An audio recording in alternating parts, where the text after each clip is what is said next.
नमस्कार, मैं राजेश भारद्वाज आप सभी का क्लैट प्रेप के ऑनलाइन प्लेटफॉर्म पर हार्दिक स्वागत करता हूं। Hello everyone, welcome to CLAT prep. जैसा कि आप सभी को पता है, हम डेली न्यूज एनालिसिस करते हैं, फैक्चुअल एनालिसिस करते हैं और उसके साथ साथ 20 क्वेश्चंस की प्रैक्टिस भी करते हैं। तो चलिए उसी सीक्वेंस को कंटिन्यू रखते हैं। आज कौन सा दिन है? तो आज 13 नवंबर 2025 और देखते हैं 13 नवंबर 2025 में कौन कौन सी न्यूज हमारे काम की है। तो चलिए स्टार्ट करते हैं। पहली न्यूज आती है, एक फर्स्ट आर्टिकल जो आपके द हिंदू एडिटोरियल पेज पे आपको देखने को मिलेगा। क्या कह रहा है, किसकी बात कर रहा है? तो चलिए डिस्कस करते हैं। Fine tune the AI labelling regulations framework. देखो, जो एआई है उसको हमें क्या करना चाहिए। देखो, आजकल आपने देखा होगा एआई जो है जितना अच्छा उसको समझकर लाया गया था। तो क्या है एआई, इसके बेसिक्स तो आपको आते ही होंगे, काफी टाइम से हमने पढ़ा है। एआई कब स्टार्ट हुआ था? पहली बार 1956। Who is considered as the father of AI? तो हमें पता है जॉन मैकार्थे, है ना। जॉन मैकार्थे को हम इसका फादर कंसिडर कर लेते हैं, ठीक है। इसने एक रोबोट बनाया था जो बात कर लेता था, उसी को हमने क्या क्या चैट जीपीटी कह दिया। चैट मतलब जिससे तुम चैटिंग करते हो, जीपीटी का मतलब जनरेटिव प्री ट्रेन्ड ट्रांसफॉर्मर, यानी कि एक ऐसा ट्रांसफॉर्मर जो पहले से प्री ट्रेन्ड है, आप उससे चैट कर लो, जो पूछोगे वो बता देगा। ये कौन लेकर आया? तो this was introduced by Sam Altman, जिसकी कंपनी कौन सी है? Open AI. पहले इसके अंदर क्या होता था कि आप सिर्फ टेक्स्ट इनपुट देते थे तो आउटपुट भी टेक्स्ट मिल जाता था, तो कोई इशू नहीं था। अब इसके अंदर आप ऑडियो, वीडियो, इमेज सब डालते हो तो इसका जो आउटपुट है वो भी वैसा ही निकल के आता है। तो अब जैसे जैसे इसके यूज बढ़े हैं वैसे वैसे इसके कॉन्सिक्वेंसेस भी बढ़ गए हैं। जैसे अगर आपके पास चैट जीपीटी है और चैट जीपीटी का आपके पास पेड वर्जन है अच्छा खासा, तो आप उसके अंदर कुछ भी वीडियो डाल के, कुछ भी कंटेंट डाल के कुछ भी जनरेट कर सकते हो और वो देखने में ऐसा लगेगा जैसे रियल में हो, है ना। तो एक्चुअल में पता ही नहीं चलता कि क्या सच है और क्या रियल में है या फिर क्या झूठ फैलाया जा रहा है। तो कई बार होता है ना कि मीडिया में, सोशल मीडिया में बहुत सारी चीजें उड़ा दी जाती है, फिर लोगों को लगता है कि ये सच है, क्योंकि हमारे यहाँ पर बहुत सारे लोग तो क्या है, डिजिटल जो हमारा इंडिया उससे क्या है पिछड़े हुए हैं अभी, है ना, बैकवर्ड क्लास में, उनको पता ही नहीं है। They just use mobile phones, है ना, scroll scroll scroll and scrolling, ठीक है। तो जो सामने आता है उसे सच मान लेते हैं। तो इसके कॉन्सिक्वेंसेस से बचने के लिए, जैसे इससे साइबर फ्रॉड होने के बहुत चांस रहते हैं, ठीक है, आपके डाटाज लीक होने के चांस रहते हैं। बीच में आया था कि आपके फोटोज अपलोड कर रहे थे, गिबली आर्ट, उसमें भी डाटा पायरेसी के बहुत सारे केस देखने को मिले। आपने डीप सीक के बारे में सुना होगा ना, डीप सीक नहीं, डीप फेक, है ना। डीप फेक के बहुत सारे इश्यूज आए थे ना, जिसमें वीडियोस, फोटोज और वो जो होता है ना उसका मिसयूज किया जाता है। तो how to control this problem, तो कैसे कंट्रोल करोगे इस समस्या को? तो उसके लिए हमने क्या कहा कि हम क्या करते हैं, एक सिस्टम जनरेट करते हैं। तो हमने एक बिल रखा, मुझे बताना उसका क्या नाम है, क्या क्यों लाया गया था। बस इतना है कि हमें क्या करना है, हमें अपने सोशल मीडिया प्लेटफॉर्म को इतना अच्छा बना लेना है कि वो जब कोई वीडियो उस पर आए तो वो उसको लेबलिंग करना शुरू कर दे, लेबल लगाना शुरू कर दे, मार्किंग करना शुरू कर दे, है ना। या फिर उसके अंदर वाटर मार्क होना चाहिए या फिर कहीं ना कहीं लिखा होना चाहिए कि भाई ये वीडियो एआई जनरेटेड है, ताकि लोगों के सामने जब हो जाए तो उसके मिसयूज से उसे बचाया जा सके। तो आपने पढ़ा, काफी बार पढ़ा है, डीप सीक चाइना, ठीक है, चैट जीपीटी भारत में बहुत सारे हैं, तो वो सारे डाटा हम ऑलरेडी पढ़ चुके हैं। तो बस वही कह रहा है, additionally will A 3 second disclaimer in A 30 second audio clip be effective, यानी कि अगर 30 सेकंड की वीडियो है तो क्या उसमें 3 सेकंड का डिस्क्लेमर आना चाहिए कि ये वीडियो एआई जनरेटेड है। फिर कह रहा है, और will it be ignored like the fine print in the advertisement, या फिर होता है ना एडवर्टाइजमेंट में लिखा रहता है एआई आर फर्स्ट, लेकिन उसमें छोटा सा लिख देते हैं उसकी कैटेगरी, जबकि लोगों को लगता है कि ऑल इंडिया रैंक फर्स्ट आई होगी। तो ये जो मिसलीड किया जाता है, क्या उससे बचना चाहिए? डेफिनेटली बचना चाहिए, समझ गए। The proposed rules mandate intermediates such as Facebook, YouTube and X यानी Twitter to analyze and label synthetic media and they must broaden the scope to include the creators directly। तो बस वही कह रहा है, जैसे जैसे हमने EU में पढ़ा था, यूरोपियन यूनियन, उसने भी तो बैन लगा दिया था पहले AI पे, देन उसने क्या किया, कुछ रूल्स के साथ पास किया। तो हम EU के स्टैंडर्ड्स को ही मैच करना चाहते हैं एंड फॉर दैट पर्पज हम ये सब चीज करने वाले हैं। The guidelines recommend digital watermarks, metadata और visible labels on the AI generated content. ठीक है, India's AI labelling initiative aligns closely with the global trends in AI regulation that emphasise transparency and accountability, particularly the transparency obligations outlined in the EU AI Act। हम EU European union के AI act से align होकर हम भारत में भी ऐसा लाना चाह रहे हैं। Advocating a hands-off approach to the regulations of artificial intelligence in the country, the Ministry of Electronics and Information Technology इसके डायरेक्ट इसको हैंडल करती है। Release the India AI Governance Guidelines on Wednesday, November 5th of the 2025। ठीक है, जिसमें उन्होंने इनको mandate कर दिया था। ठीक है, तो बस वही आर्टिकल है जिसमें दोबारा से वही सब बातें लिखी गई हैं कि कैसे हम उनसे बच सकते हैं। ठीक है, information technology guidelines and digital media ethics rules 2021। ठीक है, तो उसके अंदर हमें उसके एल्गोरिथम को क्या करना चाहिए, उसको अच्छा बना देना चाहिए। जो उसका एल्गोरिथम होता है उसको अच्छा बना दो ताकि वो पहले से उसको क्या कर सके, फाइंड आउट कर सके और लोगों के मिसयूज से बचाया जा सके। ठीक है, दैट्स इट। चलते next. Jaishankar meets Rubio at Canada G7 meeting. आज बहुत सारे आर्टिकल्स हैं, है ना, अच्छे आर्टिकल्स भी है। अभी क्या हुआ, आपने पढ़ा होगा G7, है ना, ग्रुप ऑफ 7 कब बना था, 1975 में। ठीक है, कोई फॉर्मल हेडक्वार्टर नहीं है इसका। जब ये बना था तो इसको हम G6 कहते थे 1975 में। फिर 1976 में ये बन गया क्या, 6+1 यानी कि 7, और इसमें जो 1 जुड़ा वो कौन था आपका, कनाडा। और इस बार जो मीटिंग हो रही है वो भी कहाँ पर हो रही है, कनाडा में हो रही है। इस बार की समिट वहीं पर हो रही है। ठीक है, अब आगे चल के 1998 में इसमें कौन जुड़ जाता है, तो 7+1 यानी कि 8 हो जाते हैं, और 8वां कौन जुड़ा, रशिया। लेकिन रशिया क्या करता है आगे चल के, क्रीमिया को कैप्चर कर लेता है। ठीक है, 2014 में। तो उसकी वजह से हम क्या करते हैं, उसको वापस निकाल देते हैं और ये वापस से G8 बन के वापस से क्या बन जाता है, 2014 में G7 रह जाता है। तो आज के दिन इसे G7 कहते हैं। बेसिकली ये दुनिया के 7 डेवलप्ड नेशंस का ग्रुप है जिनकी तरफ पूरी दुनिया की नजर रहती है कि कुछ अच्छा करेंगे। ठीक है, और ये डेवलप्ड नेशन है। पहले इन्हें इंडस्ट्रियलिस्ट नेशन कहते थे। बना क्यों था, क्योंकि 1973 में अमेरिका में क्या आ गए थे, आपके ऑयल क्राइसिस। क्यों आए थे, क्योंकि 1967 के अंदर क्या हुआ था, एक लड़ाई हुई थी जिसको हम क्या कहते हैं, ये आपका 6 डे वॉर। और उस 6 डे वॉर के अंदर जीता कौन था, इजराइल, है ना। 4 मुस्लिम देशों के साथ लड़ रहा था। काफी बार हमने पढ़ा भी ये चीज, है ना। और जब लड़ रहे थे तो इजराइल जीत गया। क्यों जीत गया, क्योंकि अमेरिका का सपोर्ट था। तो मुस्लिम नेशंस जो थे उसके अगल बगल में, वो सोचे अब हम क्या करें। तो उस टाइम पर आपको पता है यूएसए एंड यूएसएसआर के साथ क्या चलता था, आपस में कोल्ड वॉर चलता था। तो इजराइल की हेल्प कर रहा था यूएसए। तो ये जो मुस्लिम नेशंस थे वो पहुंच गए यूएसएसआर की शरण में, क्योंकि दुश्मन का दुश्मन दोस्त होता है। तो बोले भाई कुछ ऐसा बताओ कि हम इन्हें कंट्रोल कर सकें। तो यूएसएसआर ने एक आइडिया दिया कि क्या करो, जाकर उनका तेल बंद कर दो। ये घर गए, जाकर टूटी बंद कर दी, तेल बंद कर दिया, मतलब तेल की सप्लाई खत्म हो गई। बिकॉज ये डेवलप्ड इसलिए बने बिकॉज वहाँ इंडस्ट्रीज हैं। इंडस्ट्रीज किस पे चलती हैं, तो याद रखना तेल, ऑयल, रिफाइनरीज, इनके बिना नहीं चल सकती हैं। तो अमेरिका को बहुत ज्यादा लॉस देखना पड़ा। 1973 में भयंकर ऑयल क्राइसिस आ गए। उससे बाहर निकलने के लिए उसने क्या किया, एक ग्रुप बना लिया G6 नाम से, जिसमें 6 डेवलप्ड जो पहले इंडस्ट्रियलिस्ट नेशन थे। अब सोचो ये मिडल ईस्ट वाली कंट्रीज अगर ये तेल नहीं बेचेंगे तो पानी कहाँ से पिएंगे, खाना कहाँ से खाएंगे, पैसा नहीं है इनके पास। तो उनकी मजबूरी हो गई कि उन्हें बेचना पड़ेगा। तो अमेरिका ने एक ग्रुप बना लिया, बोला मुझे मत दो, लेकिन इनको नहीं दोगे तो तुम्हारा काम भी नहीं चलेगा। तो वो उनको बेचने लगे, अमेरिका अकाउंट से लेने लगा। ऐसे करके उसने अपने ऑयल क्राइसिस से बाहर निकलने के लिए क्या बना दिया था, G7। इस बार इसकी मीटिंग कनाडा में हो रही है। हमने काफी बार पढ़ा भी है, 2-3 महीने पहले खूब न्यूज में रहता था। पहले मोदी जी को नहीं इनवाइट किया गया था, देन हमारे मोदी जी को इनवाइट कर लिया जाता है। ठीक है, और उसके बाद ये मीटिंग चल जाती है।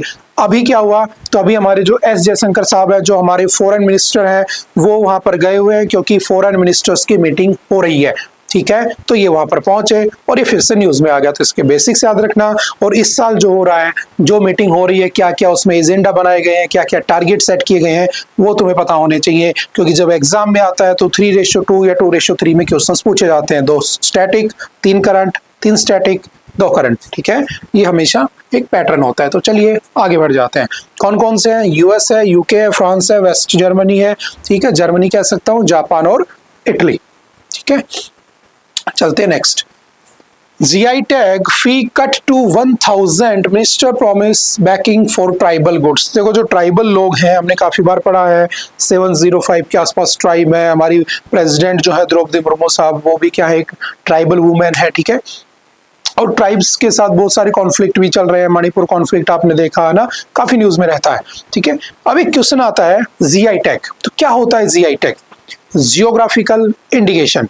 अब जियोग्राफिकल इंडिकेशन क्या होता है कि जैसे मान लो राजस्थान में, मान लो मैं जयपुर में हूँ और कोई कह दे कि भाई सामने कोई कचौरी की दुकान है और ये कचौरी बहुत फेमस है, बहुत अच्छी, बहुत स्वादिष्ट है, और इसको मान लो क्या मिल जाए, भारत सरकार की तरफ से GI टैग मिल जाए, तो जब भी कभी कोई जयपुर आएगा और वो कहेगा कि यार मुझे कचौरी खानी है, तो पहला ऑप्शन क्या रहेगा कि यार वो कचौरी बड़ी फेमस है, वो GI टैग में भी आती है, उससे जियोग्राफिकल इंडिकेशन टैग भी मिला हुआ है, तो उससे क्या होगा, उसकी डिमांड बढ़ेगी, सप्लाई बढ़ेगी, इकोनॉमी बढ़ेगी और हमारी GDP भी कहीं ना कहीं बूस्ट करती नजर आएगी। समझ गए?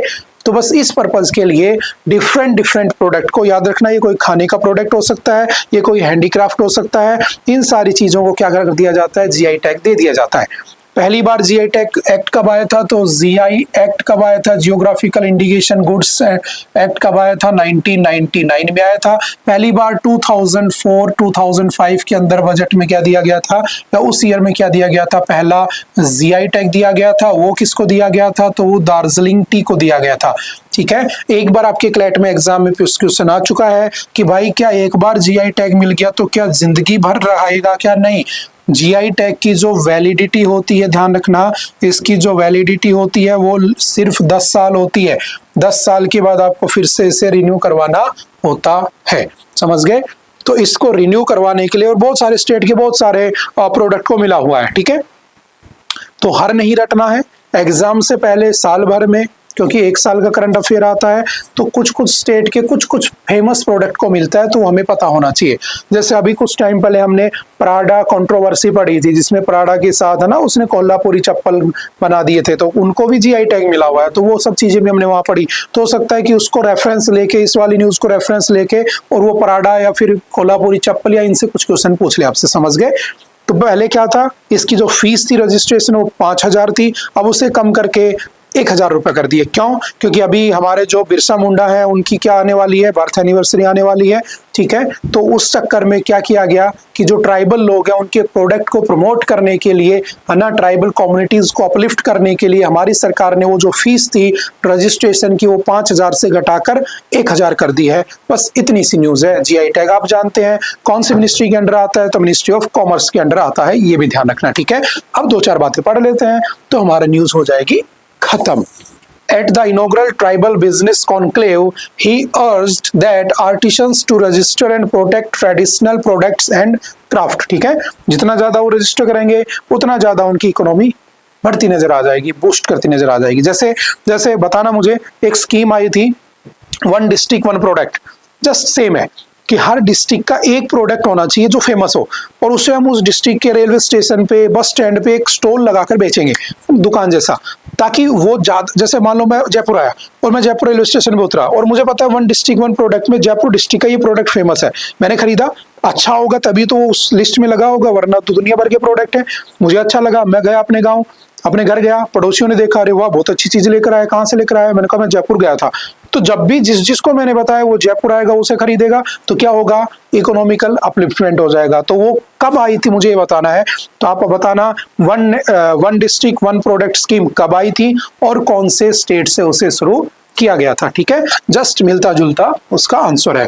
He further promised the support for his ministry in creating export and e-commerce linkage for tribal enterprises। वही सब बातें हैं, आप पढ़ सकते हैं ना, फैक्चुअल जो हमारे काम की चीजें वो हमने डिस्कस कर लिया है। The conclave held by Ministers of Tribal Affairs and Culture and the Department of Promotion of Industry and Internal Trade at the Yasobhumi Convention Center featured panel discussions and master class on the topics financing innovations, और वो सब उसमें किया गया है। तो simple सा ध्यान रखना है, ठीक है। कितनी कर दी है? 1000 रुपये कर दी गई है। The event also show GI tag certificates being distributed for the crafts products such as, याद रखना, नाम याद रखना जो अभी दिए गए हैं, ठीक है। एक है कन्नाडी पाया, ठीक है। अब क्या होता है, कन्नाडी पाया तो एक बंबू का मैट होता है, केरला का इसे मिला है। अपातानी टेक्सटाइल ऑफ अरुणाचल प्रदेश को मिला है। उसके बाद मारथंडम हनी ऑफ तमिलनाडु को मिला है, ठीक है। याद रखना, वन लाइनर 2 बार पढ़ोगे याद हो जाएगा, कोई रॉकेट साइंस नहीं होती है। लेपचा तुंगबुक ऑफ सिक्किम को मिला है। बोडो अरोनाई ऑफ आसाम को मिला है। Ambaji white marble of Gujarat को मिला है। और Bedu and Badri cow ghee of Uttarakhand, Uttarakhand का जो काऊ का घी मिलता है, बेदू और बद्री, उसको भी जीआई टैग मिल गया है, ठीक है। समझ गए। The Tribal Affairs Ministry announced a Tribal Affairs Grand Challenge inviting enterprises to design solutions for tribal communities. Geographical Indications of Goods Registration and Protection Act 1999 ये हम पढ़ चुके हैं और 10 साल के लिए इसे दिया जाता है। In India, GI tags are given by Ministry of Commerce and Industry, ये भी हम पढ़ चुके हैं। Through the Geographical Indications Registry which operates under the Department of Promotion of Industry and Internal Trade DPIT के अंडर में ये काम करती है। तो ये सारे फैक्चुअल क्वेश्चंस हैं जो डायरेक्टली पूछ लिए जाते हैं। चलते हैं थोड़ा सा आगे। Tuberculosis incidence falling in India by 21% by a year. WHO जो है हमारा वर्ल्ड हेल्थ ऑर्गेनाइजेशन, ठीक है, 7 अप्रैल 1948 को जो बना था, जिसका हेडक्वार्टर जेनेवा स्विट्जरलैंड में है, उसका कहना है कि भाई भारत में देखो टीबी क्या होता है, ट्यूबरकुलोसिस है ना, माइकोबैक्टीरियम। क्या होता है टीबी, कि अगर आपको 7 दिन से ज्यादा अगर खांसी है ना, अगर आपको कफ है 7 दिन से ज्यादा, तो चेक करा लीजिए, मे बी ये टीबी का एक सिम्टम हो सकता है। तो भारत में टीबी बहुत ज्यादा है, तो हमारी सरकार ने एक टारगेट सेट किया और वो क्या था, 2025, याद रखना, जो चल रहा है अभी 2025 इज द टारगेट या लास्ट एलिमिनेशन ईयर है कि हमें टीबी को एलिमिनेट कर देना है भारत से, ठीक है। और उसके लिए हमारी सरकार बहुत एफर्ट करती है। तो WHO की एक रिपोर्ट आई है, बहुत अच्छी न्यूज है, ढंग से पढ़ लेना, सारे डाटा याद कर लेना, है ना। तो WHO का कहना है कि भाई भारत में हर एक साल में लगभग 21% केस कम हुए हैं, किसके, टीबी के। और टीबी याद रखना ऐसी बीमारी नहीं, ठीक नहीं होती है, टीबी आराम से ठीक हो जाती है। टीबी आपके शरीर के किसी भी हिस्से में हो सकती है, जरूरी नहीं है कि आपके लंग्स में हो, आपकी बोन्स में भी टीबी हो जाती है। जिस बैक्टीरिया हो जहां पनप गया वहां हो गई, मोस्टली लंग्स को अफेक्ट करती है। तो उसको सही करने का तरीका क्या है, प्रॉपर ट्रीटमेंट, मिनिमम 6 मंथ का ट्रीटमेंट चलता है, वो आपको एटलीस्ट लेना चाहिए, है ना। कई बार टीबी जो होता है वो मल्टी ड्रग रेजिस्टेंस टीबी बन जाता है, यानी कि वो हमारे शरीर को दी जाने वाली जो ड्रग्स होती है ना, उसको बैक्टीरिया क्या करता है, रजिस्ट करता है। आपने कभी AMR का नाम सुना है, एंटी माइक्रोबियल रेजिस्टेंस। इसको WHO ने, शायद आप भूल गए होंगे, इसको WHO ने साइलेंट पेंडेमिक कहा था। और ये साइलेंट पेंडेमिक कोरोना के बाद से हर साल 4 से 5 मिलियन लोगों को मार रहा है। व्हाट इज AMR, तो याद रखना, declared as silent pandemic by WHO, ठीक है। क्या कहा गया उसमें, देखो, जब आप कोई गोली लेते हो, टैबलेट लेते हो, ठीक है, आप ठीक हो, ठीक है, आपके जुकाम हो, आपने टैबलेट ले ली, बुखार हो, टैबलेट ले ली। अब कुछ समय बाद क्या होगा, तुम्हारे शरीर के अंदर वो बैक्टीरिया रजिस्ट करेगा। वो एक गोली से ठीक नहीं होगा, आप 2 लोगे, आप 4 गोली लोगे, आप 8 गोली लोगे, एक समय ऐसा आएगा वो रजिस्ट कर देगा, कहेगा मैं ठीक ही नहीं होगा, कर लो जो करना है, वो इम्यूनिटी के बना लेगा उसके अगेंस्ट। तो क्या होगा, तो ओल्ड एज में जाकर ये बड़ी प्रॉब्लम होती है कि जो बुजुर्ग लोग होते हैं, बूढ़े लोग होते हैं, वो इतना ज्यादा AMR के शिकार हो चुके होते हैं कि उनको दवाइयां लगती नहीं है, और जब नहीं लगती है तो उनकी डेथ हो जाती है। समझ गए। तो ये साइलेंट पेंडेमिक है, इसलिए WHO कहता है जब भी बीमार पड़ो, जब भी थोड़ा बहुत कुछ हो, तो कभी भी गोलियों का सहारा नहीं लेना चाहिए। हमेशा नेचुरली तरीके से अपने आप को ठीक करें। जैसे जुकाम लगी तो सीधा गोली नहीं लेनी होती है, सुबह सुबह उठो 3 किलोमीटर दौड़ जाओ, तुम्हारे सारा शरीर खुल जाएगा। जुकाम क्या चीज है ना, ऐसा WHO कहता है, समझ गए। तो हमें ऐसा करना चाहिए। तो AMR है। यहाँ टीबी की बात हो रही, तो टीबी में भी क्या होता है, मल्टी ड्रग टीबी रेजिस्टेंस, जो मल्टी ड्रग रेजिस्टेंस टीबी हो जाता है। तो उसके लिए कुछ दवाइयां हैं, उनके कुछ नाम याद होनी चाहिए क्योंकि फेमस है, काफी बार आता रहता है। कुछ प्रोग्राम चल रहे हैं भारत सरकार के, कुछ विलेज लेवल पर भी चल रहे हैं, कुछ अर्बन एरियाज में भी चल रहे हैं। कौन कौन से हैं, चलिए डिस्कस करते हैं। आई होप समझ गए होंगे पढ़ने के हवाले हम।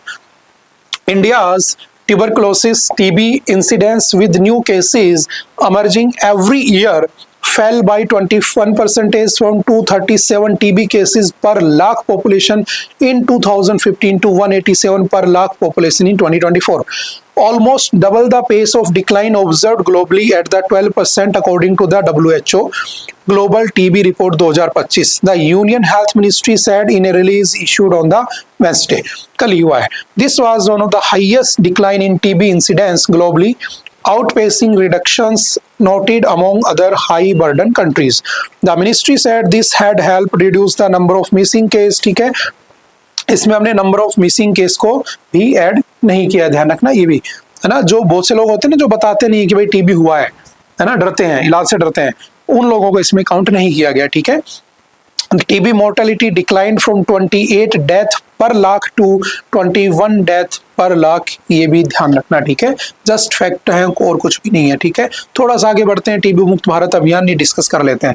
Since its launch in December 2024, India's flagship TB elimination mission, the TB Mukt Bharat Abhiyan has achieved extensive reach, screening over 90 crore vulnerable individuals for TB across the country, leading to the detection of over 24.5 lakh TB patients.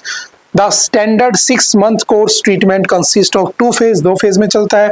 First phase 2 महीने का होता है और उसके बाद वाला phase आपका 4 महीने का होता है। कुछ दवाइयां दी जाती हैं, याद रखना कॉमन दवाइयां हैं, आइसोनाइज्ड, ठीक है। उसके बाद रिफाम्पिसिन, पायराजिनामाइड एंड इथाम्पोब्यूटोल, है ना, डॉक्टर ज्यादा बेहतर बोल पाएंगे, है ना। For previously treated cases of TB the intensive phase is 12 weeks where an injection of streptomycin is given for 8 weeks along with 4 drugs, ठीक है। अगर आपको 12 हफ्ते में सही होना है तो आपको क्या दिया जाएगा, स्ट्रेप्टोमाइसिन का इंजेक्शन लगाया जाएगा और दवाइयां दी जाएंगी। मल्टी ड्रग रेजिस्टेंट टीबी को अगर स्क्रीनिंग करनी है तो 1 लाइनर फैक्चुअल में याद रखना, कई बार ये क्वेश्चन आया हुआ है, बहुत सारे एग्जामों में आता है, उसे हम सीबी नाट कहते हैं। सीबी नाट वो टेस्ट है जिसमें हम मल्टी ड्रग रेजिस्टेंस टीबी को स्क्रीन कर सकते हैं बहुत अर्ली। इसका पूरा नाम है cartridge based nucleic acid amplification test, is used for early diagnosis of multi drug resistance TB. In MDR TB, the bacteria develop resistance to the antimicrobial drugs and used to cure the disease. MDR TB does not respond to at least isoniazid and rifampicin, the 2 most powerful anti-drugs, यानी कि इन दोनों के खिलाफ काम ही नहीं करता है, ठीक है। सिंपल से याद रखना। The government of India strategy year to eliminate tuberculosis कौन सा, 2025। This goal is 5 years ahead of the global target. तो ये भी याद रखना, WHO का टारगेट क्या है कि दुनिया से मुझे टीबी कब खत्म करना है, 2030। हम उनसे 5 साल पहले करने की कोशिश कर रहे हैं।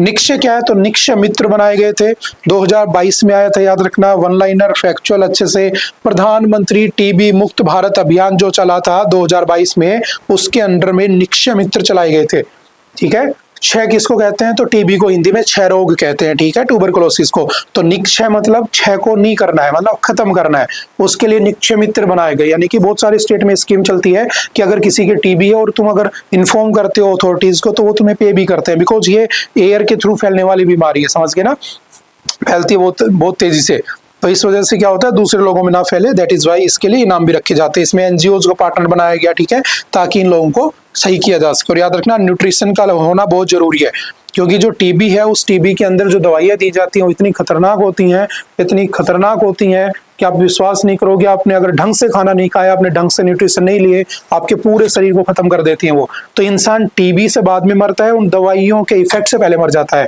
ये सबसे बड़ी प्रॉब्लम भारत को फेस करनी पड़ती है, समझ गए। तो उसके लिए ये प्रोग्राम चलाए गए हैं, ठीक है। टीबी मुक्त पंचायत भी चली थी, वो कब चली थी, 2023, ये भी ध्यान रखना। उसमें हमने ग्राम पंचायत में जा जाकर, गांव में जा जाकर टीबी के मरीजों को ढूंढा और घर घर जाकर जो आशा वर्कर्स होती हैं वो पता करती हैं टीबी अगर किसी को है तो उसे प्रॉपर ट्रीटमेंट दिया जाए, ठीक है। आई थिंक इतना काफी है पढ़ने के लिए। It empowers panchayat raj institutions to take ownership and action, fostering a healthy competition among them to achieve TB elimination goals. चलते हैं next. 3 out of 4 Indians believe climate change is affecting them. देखो बहुत अच्छा डाटा है। At least 3 out of 4 Indians believe that climate change is affecting the area they live in and is harming them. Most were willing to make lifestyle changes to help reduce its impact, according to a Pew survey conducted between the January 8 and April 21, 2025. 9 middle income countries में किया गया, Argentina, Brazil, India, Indonesia, Kenya, Mexico, Nigeria, South Africa and Turkey, where the survey was conducted. तो 9 countries में था। India is one of the few countries where the willingness to make changes was uniformly high across all age groups. Over 75% of Indians across all age groups were willing to make a lot of lifestyle changes और some lifestyle changes. यानी कि भारत में अगर 4 लोगों में से अगर तुम पूछोगे तो 3 लोगों को ये बात पता है कि भाई उनके ऊपर किसका इफेक्ट हो रहा है, एनवायरमेंट क्लाइमेट चेंज का। और ये सीधा टॉपिक किससे लिंक कर जाएगा, आपके UNFCCC कॉन्फ्रेंस ऑफ पार्टीज, आपके एनवायरमेंटल इफेक्ट, क्योंकि आपने देखा होगा एक और आर्टिकल भी इसी से लिंक करता हुआ कि बहुत सारी चीजें क्या होती है, देखो जब एनवायरमेंट का इम्पैक्ट होता है ना तो कहीं ना कहीं डिजास्टर्स भी आते हैं। तो हर इंसान को पता है कि क्यों हो रहा है, बट प्रॉब्लम क्या है हमारी कि हम उसको सही करने के लिए एफर्ट नहीं लगा रहे। मुझे पता है कि जल है तो कल है, फिर भी मैं जानबूझ के 5 बाल्टियों से नहाता हूं, तो दैट इज माय प्रॉब्लम। समझ गए? तो मुझे उस पे ध्यान नहीं दे रहा हूं, बट हाँ मुझे ये जरूर पता है कि क्लाइमेट चेंज का इफेक्ट पड़ रहा है। समझ गए? तो वो पीछे की बात है। समझ गए? रिपोर्ट क्या कह रही है वो जरूर तुम याद रखना, ठीक है।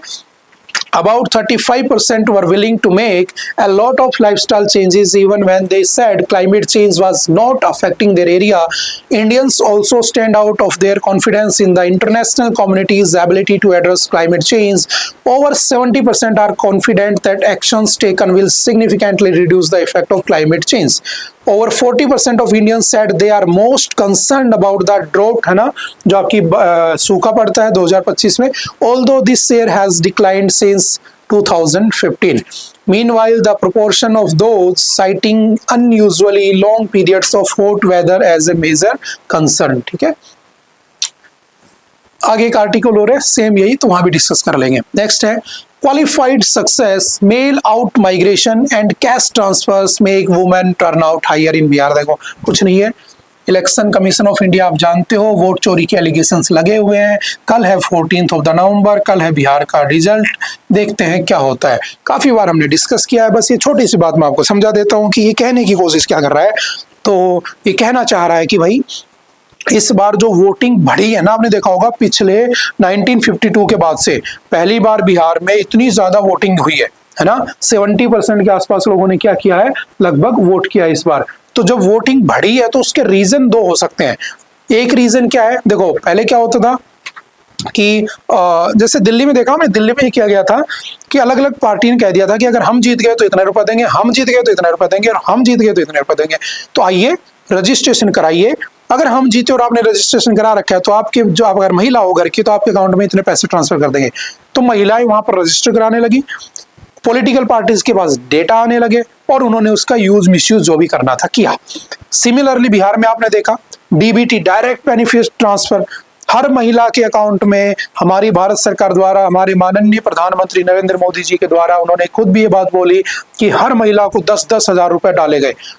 अब सोचो जब महिलाओं के अकाउंट में पैसे आ रहे हैं तो कहीं ना कहीं कंडीशंस भी रखी होंगी, भाई बिहार में आओगे वोट दोगे तो ही डालेंगे। अब आप हो बिहार के, आप रहते अंडमान निकोबार हो, वहां मजदूरी करते हो, ठीक है, तो हम तुम्हारे अकाउंट में पैसे नहीं डालेंगे। समझ में आ रही है? तो इस चक्कर में, इस डायरेक्ट बेनिफिट ट्रांसफर के चक्कर में कहीं ना कहीं इस बार जो वोटिंग शेयर है वो बिहार में बढ़ी है और अदर स्टेट्स में भी बढ़ने के यही रीजन बताए जा रहे हैं। समझ गए?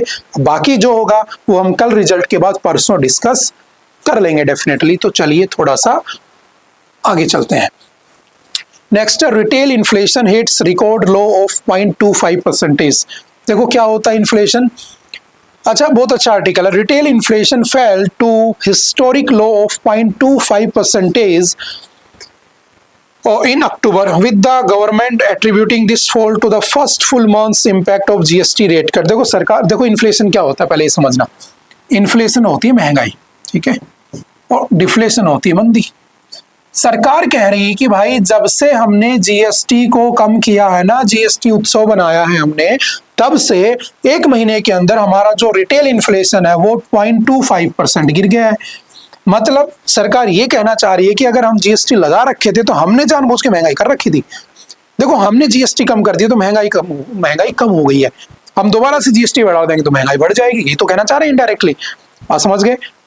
तो आपने देखा होगा 2 चीजें होती हैं, एक होता है सीपीआई कंज्यूमर प्राइस इंडेक्स, एक होता है डब्ल्यूपीआई होलसेल प्राइस इंडेक्स। मैं गया, मैंने होलसेल के ऊपर क्या किया, बहुत सारे पेन कॉपी खरीद ली, सस्ते पड़ेंगे। मैं कंज्यूमर प्राइस इंडेक्स पे गया तो मैं एक कंज्यूमर, एक कस्टमर बनकर गया तो मुझे थोड़ा महंगा पड़ेगा। तो होलसेल प्राइस इंडेक्स में होलसेल पर होने वाले इन्फ्लेशन डिफ्लेशन को मेजर किया जाता है। कंज्यूमर प्राइस इंडेक्स में कंज्यूमर लेवल पर, कस्टमर लेवल पर क्या किया जाता है, इंडिविजुअल लेवल पर उस पर होने वाले प्राइस चेंज को मेजर किया जाता है। जैसे 10 रुपए का पेन अगर मुझे 11 का पड़ रहा है तो मैं क्या कहूंगा, सीपीआई में इंक्रीमेंट हो गया 10%। अगर मुझे होलसेल पर वही पेन अगर 8 के 9 का पड़ने लगा तो मैं क्या कहूंगा, इंक्रीज हो गया। कम हो गया तो मैं कहूंगा डिक्रीज कर गया। तो महंगाई को मापने का, इन्फ्लेशन को मापने के दो तरीके हैं, एक तो कंज्यूमर लेवल पर, एक होलसेल लेवल पर, ठीक है। और इनके आपने पढ़े होंगे, सीपीआई का जो बेस ईयर है 2012 है, डब्ल्यूपीआई का 2011-12 है। हालांकि इनके बेस ईयर चेंज होने की बातें हो रही हैं, हुआ नहीं है, ध्यान रखना, बातें हो रही हैं, होगा जब हम पढ़ लेंगे। आरबीआई क्या करता है, आरबीआई ये करता है, आरबीआई क्या करता है, इन्फ्लेशन डिफ्लेशन को कंट्रोल करता है।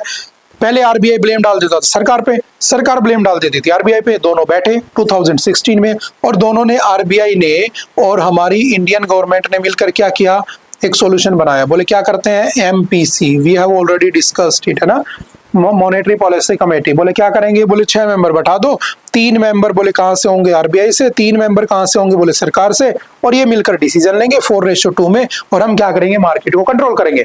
फॉर दैट पर्पज उन्होंने RR, repo rate, reverse repo rate, CRR, cash reserve ratio, ये सब बना दिए, ठीक है, और उसको कंट्रोल करने लगे। बट बोले कि फिक्स नहीं होना चाहिए कि भाई इन्फ्लेशन क्या होगा। Then they decided the inflation deflation, एक बैंडविड्थ बना दी उन्होंने, और वो क्या थी, 4 + -2, 4 + 2 6, 4 - 2 2, 2 से 6 के बीच में है, तो वो क्या है, अच्छा है। 6 से ऊपर भी बुरा है, 2 से नीचे भी बुरा है, ठीक है। अब इस बार किसको कहा गया, जीएसटी, है ना। तो देखते हैं क्या है। Inflation refers to the rise in the prices of most goods and services of the daily or common use, such as food, clothing, housing, recreation, transport, consumer staples, etc. Inflation measures the average price change in the basket of commodities and the services over time. Inflation is indicative of the decrease in the purchasing power of a unit of country's currency. देखो जब भी कभी growth होगी तो definitely क्या आएगा, growth होगी तो पैसा आएगा मार्केट में, और जब मार्केट में पैसा बढ़ता है, लोगों की जेब भरती है, तो क्या आता है, इन्फ्लेशन आता है। ध्यान रखना, समझ गए। जब तुम्हारी जेब में पैसा होगा तो क्या आएगा, इन्फ्लेशन बढ़ेगा। क्योंकि अगर मान लो कल को मोदी जी तुम सबको 15-15 लाख रुपए डाल दें, एज ही प्रोमिस्ड, है ना, मान लो डाल दें, तो तुम क्या करोगे, हर की जेब में 15 लाख है, हर कोई लखपति है, तो जाओगे कहोगे भाई ये टीवी चाहिए, कितने का है, कहेगा 20,000 का। तुम भी आ गए, बोले टीवी चाहिए, कितने का, वो कहेगा 25,000 का। मैं कहूंगा नहीं, मैं लूंगा 25,000। क्यों, पड़ा है ना जेब में पैसा।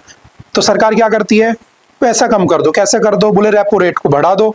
जब बैंक को पैसा देता है आरबीआई तो कहेगा इसको मैं बढ़ा देता हूँ, तो बैंक तुम्हारी ईएमआई बढ़ा देगा, तो तुम्हारी जेब से और पैसा निकल जाएगा। फिर तुम जबरदस्ती की चीजें नहीं खरीदोगे, तो वापस से क्या हो जाएगा, इन्फ्लेशन कंट्रोल आ जाएगा, ठीक है। इसके लिए आरबीआई काम करता रहता है, समझ गए। सरकार कैसे करती है, तो सरकार उसके लिए डायरेक्ट और इनडायरेक्ट टैक्सेस को क्या करती है, कंट्रोल करती है। जैसे इस बार इनकम टैक्स, है ना, 12 लाख तक फ्री कर दिया ताकि थोड़ा सा लोगों की जेब में पैसा बना रहे। फिर जीएसटी रेट कम कर दिए ताकि थोड़ा सा पैसा और बना रहे, ठीक है। तो वो सब चीजें, और इसके डिफरेंट मेजर्स होते हैं, हम सिर्फ पैसे के रेफरेंस में बात कर रहे हैं, ठीक है।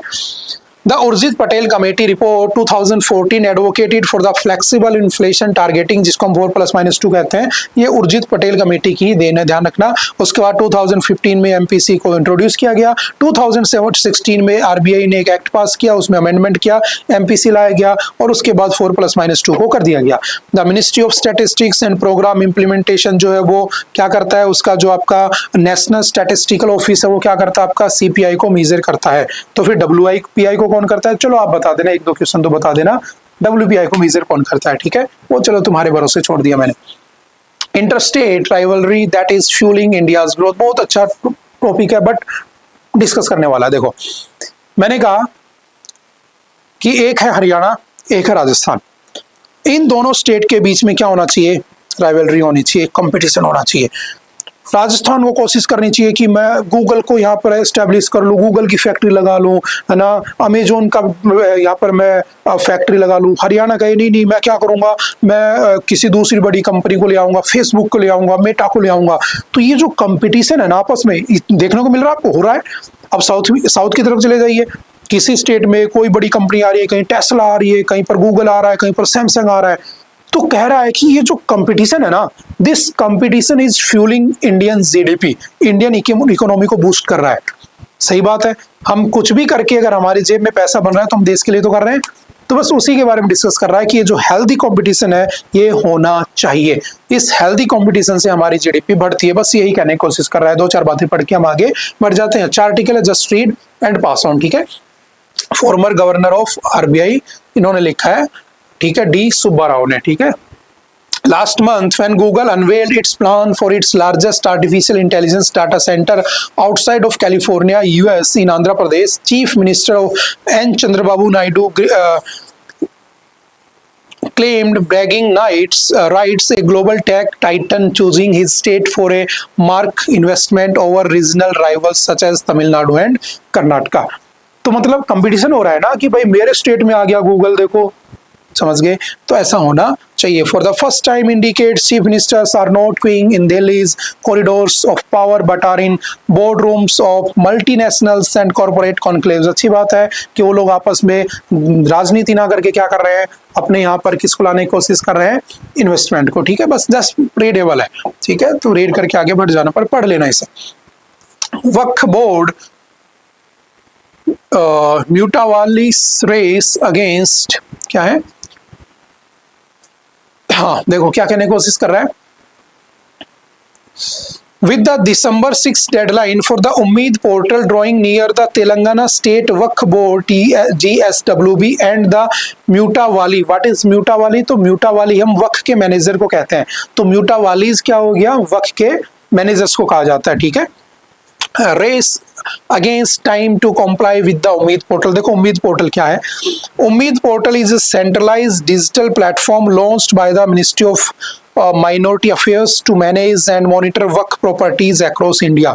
आपने वक्फ प्रॉपर्टीज के बारे में पढ़ा है, उसके ऊपर बहुत सारे कॉन्फ्लिक्ट हुए थे, फिर दोबारा से सुप्रीम कोर्ट ने उसमें डिसीजन दिए और उसके बाद में कुछ चीज़ों को हटा दिया गया, कुछ चीज़ों को एज इट इज रखा गया। ये हम ऑलरेडी डिस्कस कर चुके हैं काफ़ी बार। इसके लिए एक MIT भी अपलोड हो चुकी है पहले, वो भी आपने देख ली होगी, ठीक है। तो वक्फ बोर्ड को जितनी प्रॉपर्टी उसमें है वो ऑनलाइन होनी चाहिए, सारा काम डिजिटलाइज होना चाहिए। इसके लिए एक पोर्टल लॉन्च कर दिया है जिसका नाम क्या है, उम्मीद पोर्टल। मिनिस्ट्री कौन सी है, तो माइनॉरिटी अफेयर्स। 4-5 फैक्चुअल डाटा याद रखने हैं, ठीक है। उम्मीद का फुल फॉर्म क्या है, तो unified Waqf management empowerment efficiency and development.